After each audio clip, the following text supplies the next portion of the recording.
Hi everyone, hope you're keeping well. So recently I got to chat with Henry of the Karma Effect about the band's forthcoming album out later this year, the brand new single Steal Your Heart, and everything about the band, how they came to be, their influences, the writing process behind the band. And we generally had an amazing chat. It was great to chat with Henry. I'm very, very excited to hear this album, and you can hear what Henry had to say about it now. And we're joined by Henry of the Karma Effect. How you keeping, mate? Hello, mate. Yeah, I'm all good, thank you. I'm good. I'm sitting in my kind of office / music room at the moment, and I've got my morning coffee. I'm doing good. Can't go wrong, mate. Can't go wrong. That's it. So the other week you released Steal Your Heart, which, mate, what a banger of a single to lead off from the album, which was released next year. It's out February, isn't it, the album itself? The album is out in March. Right. So 18th of March next year, which is tomorrow. Great lead single to tease people with, man. When I got sent it from Pete, when Pete sent it across to me, I was like, this has got to open up my next radio show. As soon as that kicked up, I mean, I'd heard the singles you guys released before, but obviously your forthcoming debut album is your first full release. So yeah, man, I can't wait to hear the rest of the album. Was Steal Your Heart, was that always going to be the lead single, or was there any other contenders? Oh, do you know what?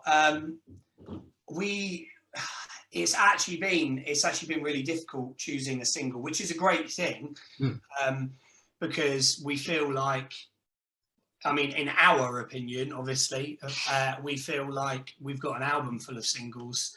They're all quite strong contenders, but Steal Your Heart was probably one of the most kind of really fast paced, like straight out of the blocks, just a bit of a banger. We're always like, we try to go and look at it from things like the best choruses, and then it's got a bit of something for everyone. It's got really catchy hooks and melodies, and then obviously it's got the nice big kind of guitar riffs and stuff like that. So which overall really is just a huge feature of the entire album. It's all going to be big melodies, big kind of bluesy rock hooks, but just also those nice kind of like real kind of groovy riffs. I'd say it's got some serious swagger to it. Yeah. So we feel like as a band, when we're kind of exploring our sound, like with our influences and stuff like that, there's a lot of amazing rock bands out there, upcoming rock, obviously big rock bands. One of the things that we personally have found that there's a lot of great, like what we call like driving rock, which is your classic kind of like 4 to the floor grooves, which is in itself groovy, but there's nothing with that. There's nothing with an amazing amount of like funky swagger out there at the moment. I can reel off a few bands, but there's we come from the school of like, our favorite things is that kind of like that 70s rock, sort of early Aerosmith kind of preaching to the converted there, mate.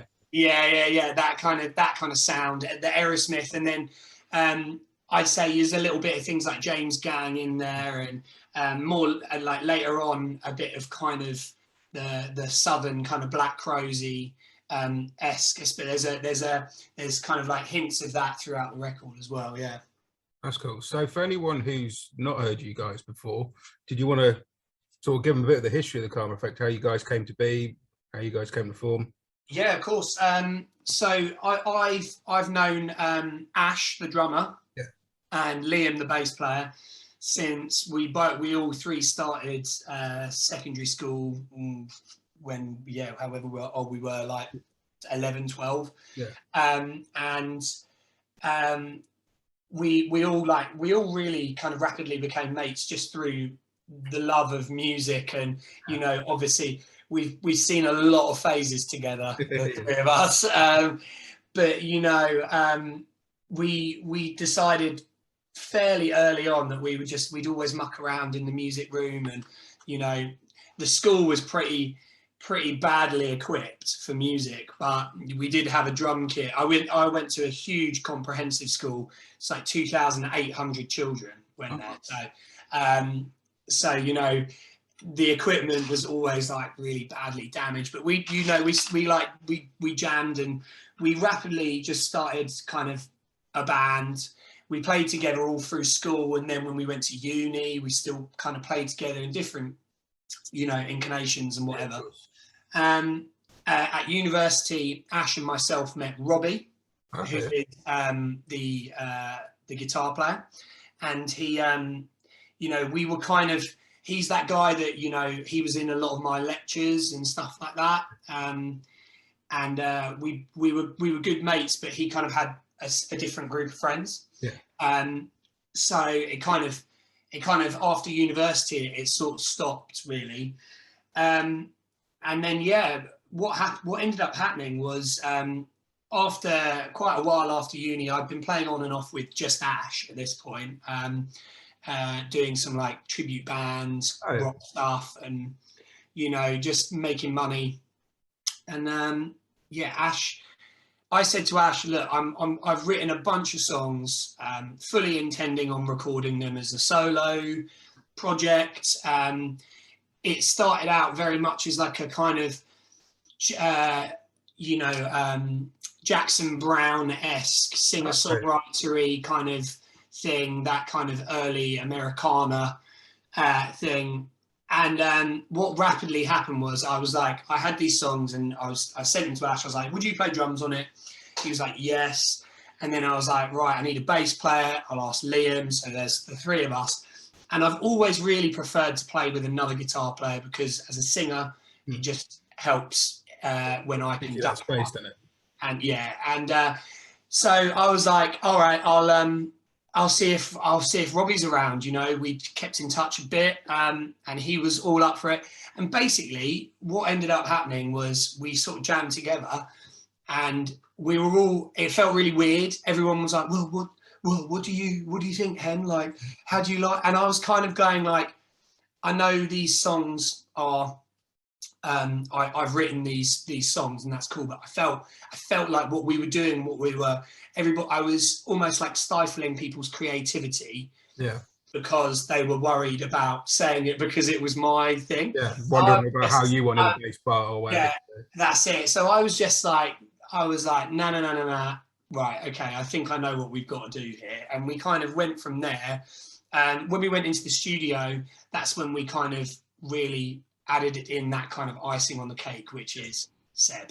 And Seb is he's an amazing guy that we knew from our hometown, kind of would rock up to the open mic nights and stuff like that, and he is just like a whiz on the keyboard, can kind of play anything, very much comes from like the soul funk background, not so much like classic rock, but the kind of rock that we're doing, we really wanted that element. The keys elevate it. Like, I think when used right, absolutely elevates things. It's a not game. enough bands out there using keys at the minute, I don't think. So I was so happy to. I know these Wicked Rivers have just obviously had a Rich on keys. Saw them live before and since with Rich, and it definitely gives it that extra oomph. I think it's I think honestly, we call Seb our secret weapon, because he literally, when you're from a dynamic perspective, and from a when you're kind of, even when you're struggling for ideas, you can convert things into so many different things, like inversions and phrasing on the keyboard and stuff like that you can't really do on the guitar. And having two guitar players and a keyboard, the one thing that we often find is you get stuck in a kind of space where everything's kind of that same frequency, to be a bit nerdy. But with the keyboards and stuff like that, we've got so much room to change it all around. So Seb has added a vast amount to the group. And when we kind of got that, we were like, okay, I think we know what this is. We've got ourselves a really good band. And I sort of just said, right, guys, don't ask me anymore what I want to do. It's what we want to do. So we took the three songs that I had, which were which turned into Testify, Shine On, and Better Days. Actually, Shine On was the first thing I heard of you guys. Shine On was the first thing I heard. Yeah, that's right. So we released, we were a bit shocked, really. We kind of came out the blocks and released Testify as our first single. Yeah. And literally, having played music a long time, the reception just in the first day was crazy. I think we had something like, trying to think now, on our video, just our video on Facebook, we put it up. We had like in the first day, we had 250 people just like flooded straight to it. So we kind of went like in our little circle. It was like kind of viral in that little bit, but it was amazing. And then after that, it kind of set the ball rolling, really. And you know, here we are, and we're now onto the kind of the big and bad stuff. Do you know what I mean? So when was that was released 2020, wasn't it? 2020? So we released November 2020 was when we announced the band. We'd been planning on it since about March, but with lockdown, that was like right at the height of all of the rubbish that was going on. So by the time November came around, we were literally, well, I'm pretty sure we were just about to go back into another lockdown, but we had the opportunity to go out and do some videos, and we basically just spent a month just like pummeling content and getting stuff out there for everyone.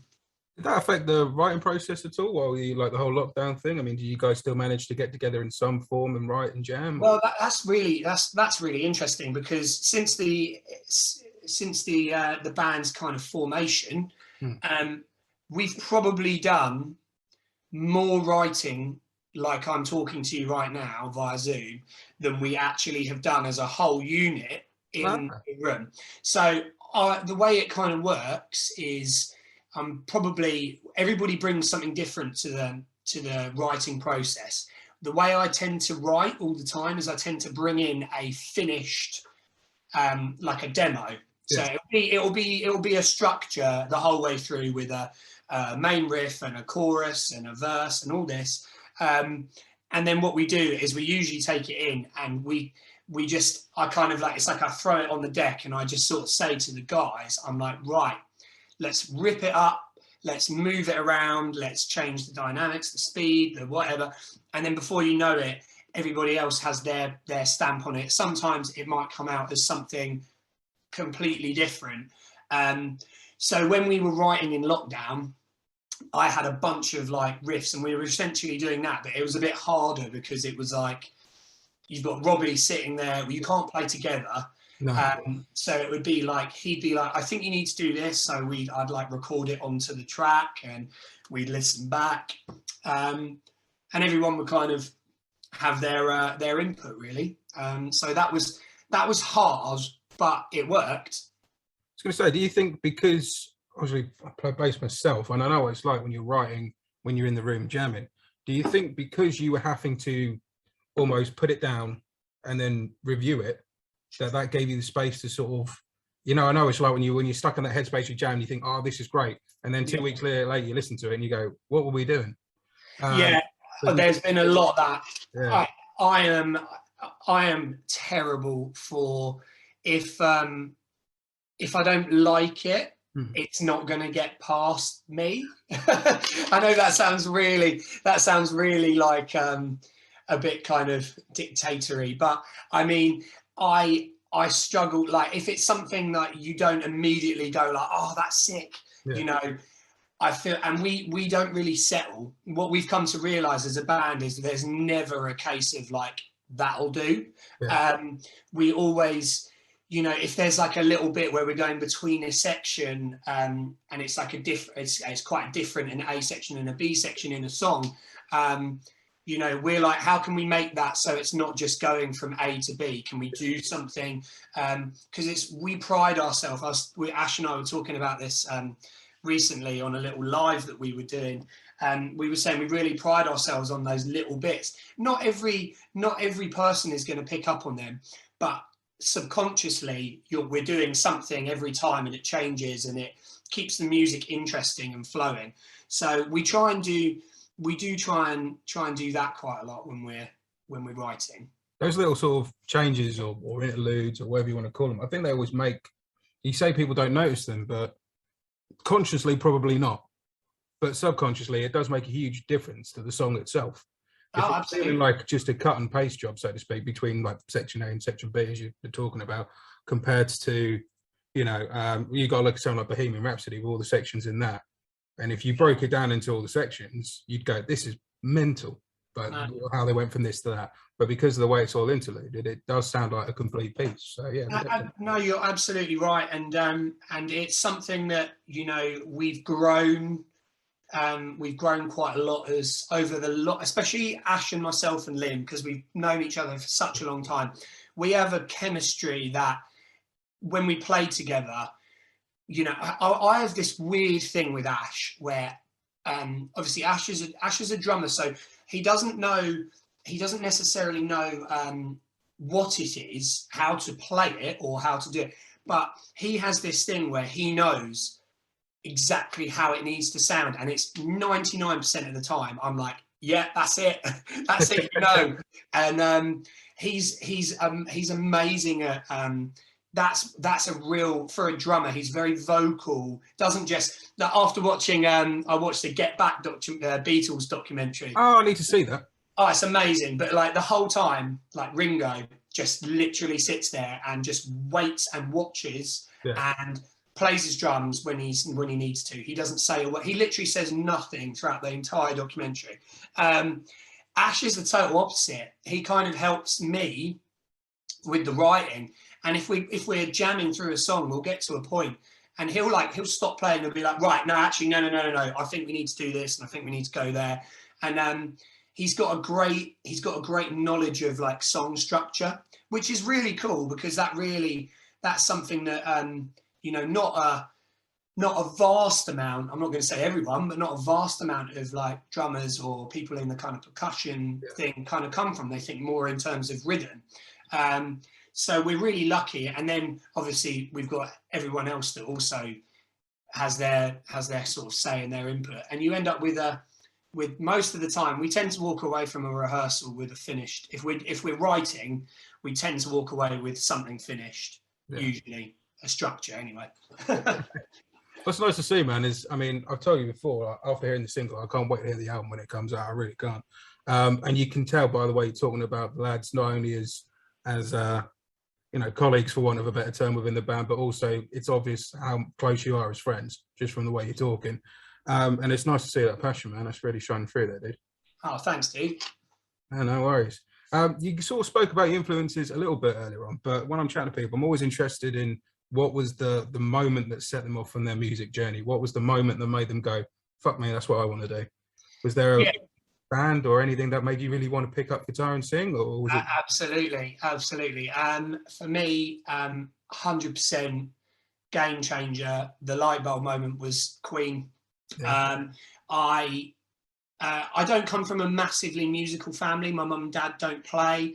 I sort of actually set the trend. I'm one of four, and I sort of set the trend. And eventually, everybody else. When I said to my mum and dad when I was about 8, I said I want to learn the guitar.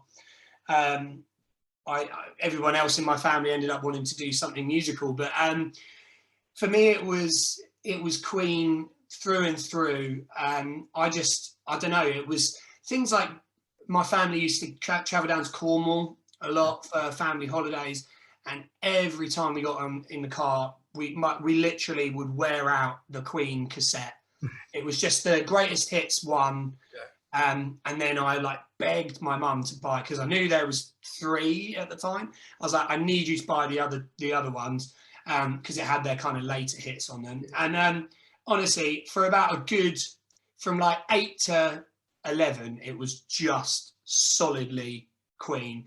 A bit of David Bowie, and my mum was into things like U2 and stuff like that. But I remember what really changed it was I got one of those like compilation CDs. I saw it had a Queen song on it that I hadn't heard, so I got one of those like compilation CDs, and that literally opened up my kind of world to all these other bands that I'd kind of not even bothered to know about. So, you know, for a time it was Iron Maiden. Yeah.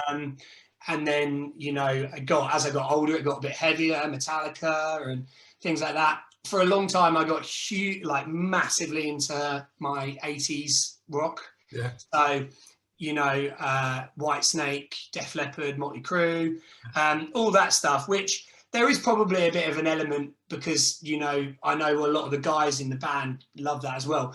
But I always kind of went back as I got older.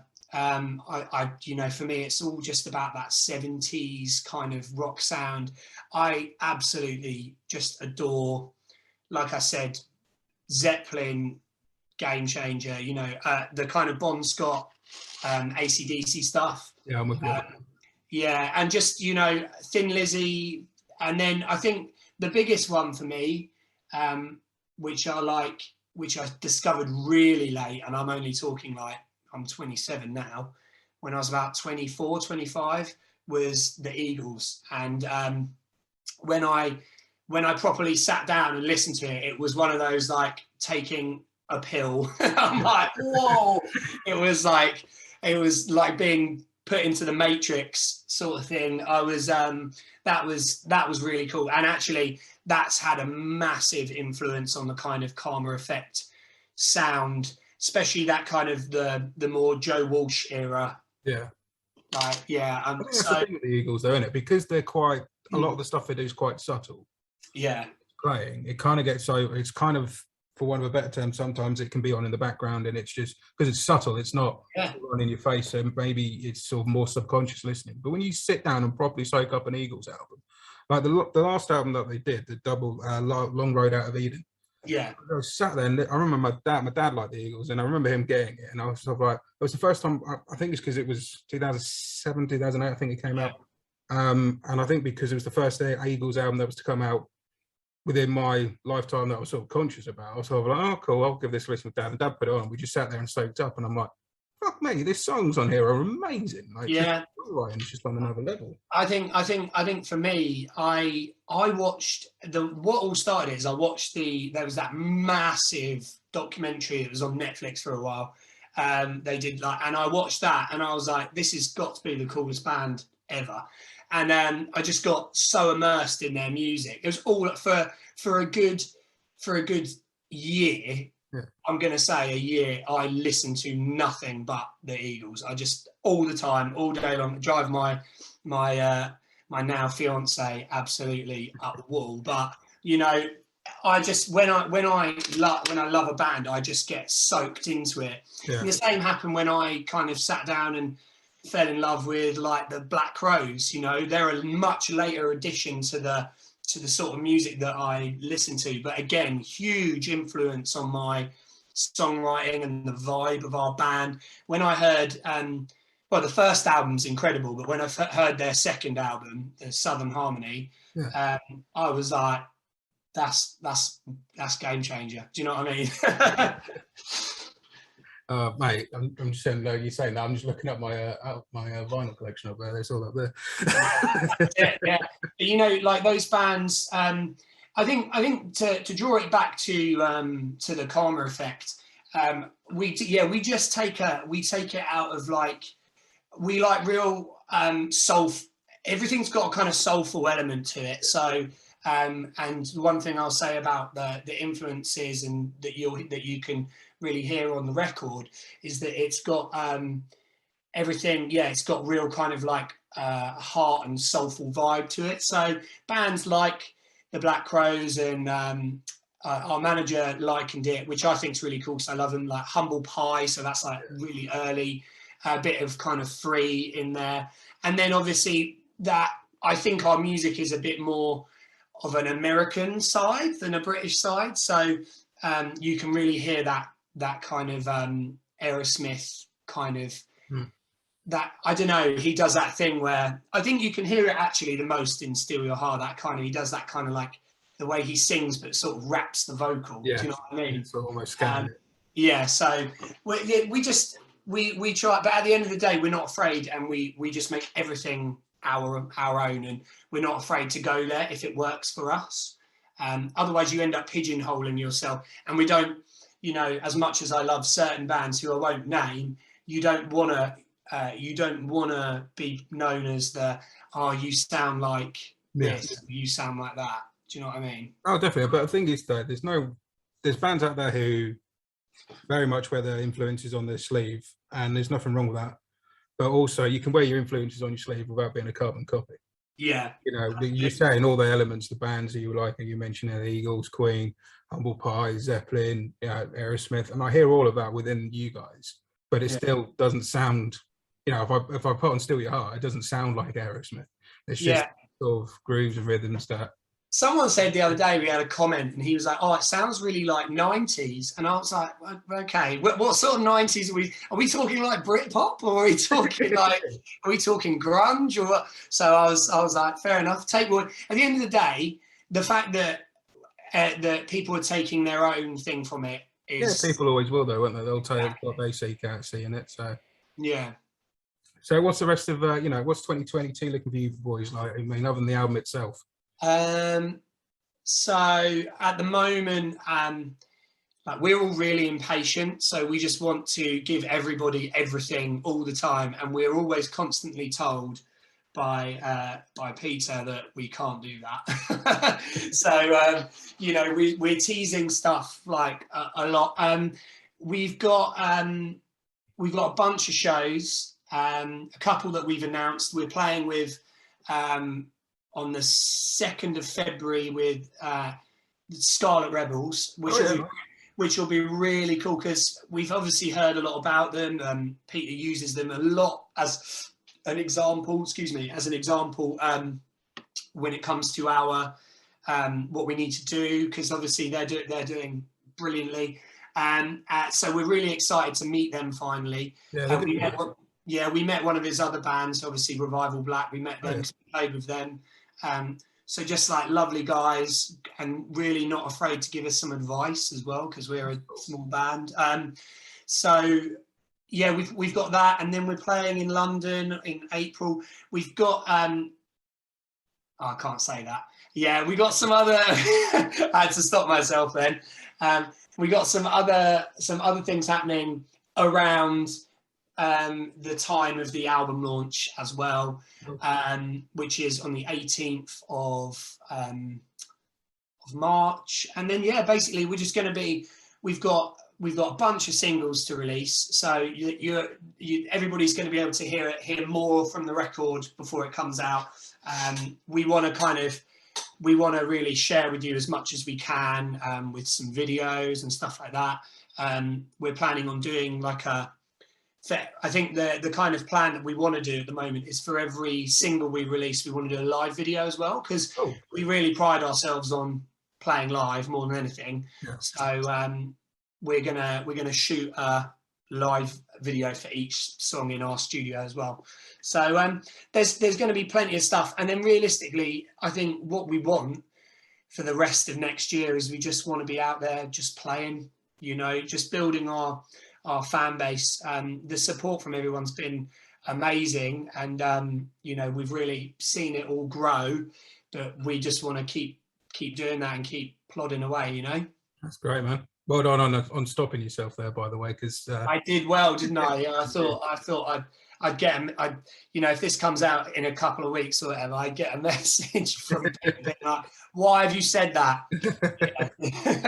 Sorry, mate, I've had a few people not stop and then go, Lee, you need to edit that out. So don't worry about it. I mean, at the end of it, it's probably nothing that big, to be honest. But I mean, I want the element of surprise. There you go. got to hold those cards close to your chest sometimes. That's it. So if you could go out and support anyone, who would it be? If you got like your dream support slot, who would it be? Okay. That's a really good one, because obviously there's like your heroes. So yeah, if we could support anybody, I'd probably be like, I'd love to go out and, you know, maybe do a big run of shows with someone like Aerosmith, or because that would be just be so cool.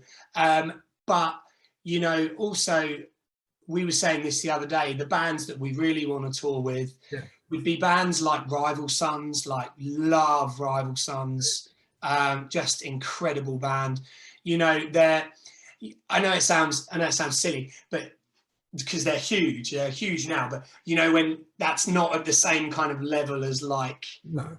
Aerosmith, it's probably a little bit more within eye shot but I mean, I think as well, even less than that, one of the bands that's just blown me away, my favorite band of 2021 and 2020 really, it's probably Dirty Honey. Great band. Like literally, I think they are probably the best. In fact, look what my missus got me that for Christmas. Oh, so go on vinyl. My missus got me the CD of it. Oh, no, yeah. So I got that for Christmas, and I was just like, their record and their kind of thing, very similar kind of style to us. I just love what they're doing. The album's class, man. Like I was saying to you before, me and the Beyond the Vibe guys were doing our top albums of 2021, and that came in within my top 10. You know, it's absolutely amazing band, and I just really like everything that they're doing, and that's the sort of thing that, you know, at some point I can't even wait to see them when they come to the UK, but I will be clawing at trying to maybe see if we can get an opening slot or something like that. But they're quality. So they're my top band of 2021. Oh, they're a great band. Like, and it's weird because as you were talking about the Aerosmith thing there, like, I'm a huge Aerosmith fan. Like anyone who knows me, I'm sheer Aerosmith nut. And that's how I ended up getting into Dirty Honey, because Tom Hamilton, bass player of Aerosmith, he tweeted, I think, just saying best cover of Last Child I've ever heard. Amazing. And then just put the YouTube link up, and QRC Killing the Cat. I went, because to me, Aerosmith's a band, you don't cover Aerosmith, you leave them alone. Yeah. And then I clicked on it, and it was Dirty Honey's rendition of Last Child, and I was like, oh shit, I'm wrong. Yeah, I know, absolutely. I don't know. They've got a swag and a vibe to them. I love the fact that it's what I loved about their album, which is something that, you know, we've tried to go for sound wise. It's a little bit harder when there's more guitars and more other elements, but I love how raw and real it is, and I love to see, more than anything, I'm like, that's so great that they're having so much success in the States, because it's just proper rock, like rock and roll, and so that's an absolute, like, that's like, they're absolutely in my top 5 bands, but definitely of the year, their album, because it's just like a genuine rock record, and it's nice and it's raw, and they're good, great musicians, great songwriters, and the guitar player, I think he's called John Notto. He's next level guitar player as well. So really great band. Go back to your own album though. How was the recording process for you guys? Did you manage to do it in a room together, or was it? We did a lot of it. We tried to break it all down as much as possible. That we had a rule, and the rule is, if you don't play it live, you don't play it. Like, because you can get into a habit of going in and being like, oh, it just needs a little thing up here, and it needs that, and throw that in the mix. And we were like, at the end of the day, we're trying to make a kind of a vintagey, bluesy, soulful rock record, and we don't want it like layered in stuff. So the recording process was actually pretty straightforward. Bass and drums was done. We didn't have the space and the time to do it all together in that live thing, but we tried to recreate that as best we could. So the bass and the drums laid it down together, and then the guitars we did separately. Some quite intricate guitar parts on it, some of the riffs and stuff. So the one thing that we really wanted to get was a real clarity between the two guitar sounds. That's something I'm really proud of, actually, which I can't wait for people to hear that are guitar players, is that you can clearly tell who is who.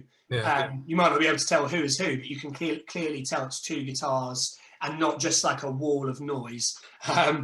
And Robbie and I's style is just completely different anyway.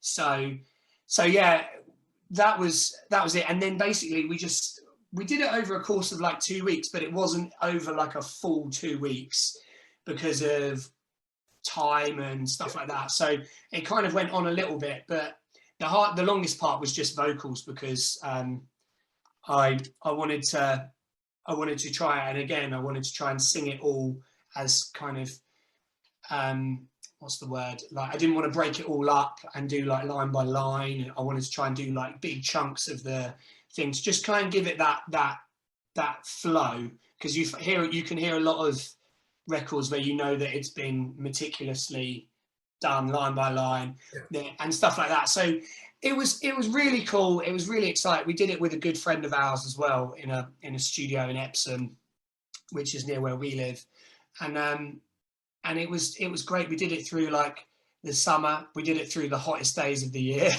and it was like hot. But it was amazing experience, and we all felt like we walked away going, even when we were listening to just the raw songs with nothing done to it, we were like, we think we've got something quite special. That's great, man. So were all these songs done by sort of last summer then, and it was just been mixing and mastering sets? Yeah, so there was so it was quite a long mix, because we were probably quite picky with what we wanted it to sound like, especially things like the bass and the drums. We didn't want it to sound like, we wanted it to sound nice and warm, but we didn't want it to sound too dead and all that. So, you know, but when we got there, we were like, yeah, we were like pretty happy with it.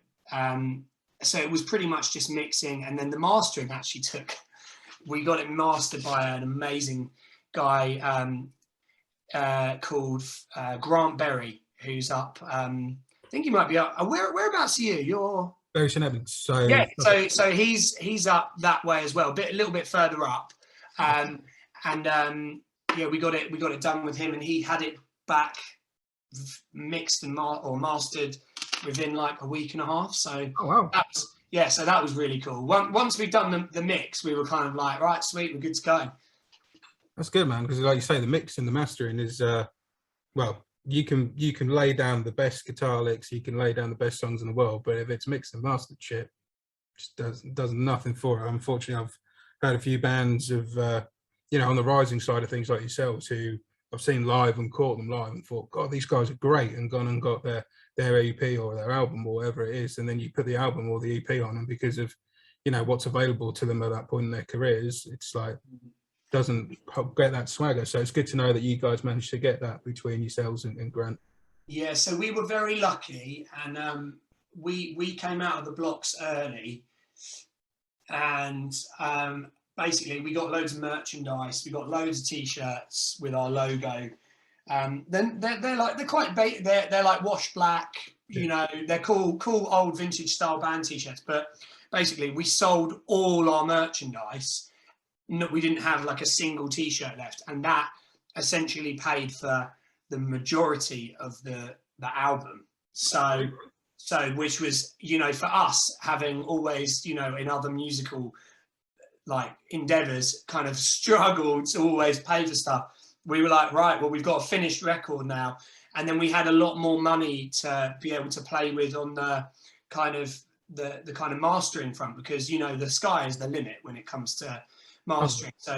So we were really fortunate enough to kind of have an album where we could afford to play with someone that could master it. He mastered it for vinyl, he's mastered it for everything. So it's all already in different formats now, and we just gotta, yeah. So we're doing all pretty much cross format. Do you know what I mean? So is that coming out as a vinyl now? Then is that? It is coming out as a vinyl, which I'm just, because I collect vinyl, I'm just super excited. I said to our manager, I was like, I don't care, I'm going to buy it. I want to say I bought my own vinyl, just so I can have it in my record collection.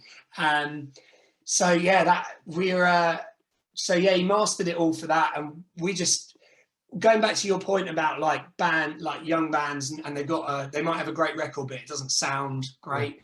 We wanted to, at all costs, we wanted to really avoid that, because even the masters for the first 3 singles, they're good masters. But I remember listening on the radio. I think we were on Wyatt's Planet Rock show. Oh, yeah. and I was listening, and he played a bunch of bands, and then he played us, and I remember being like, oh, the Master's not that great.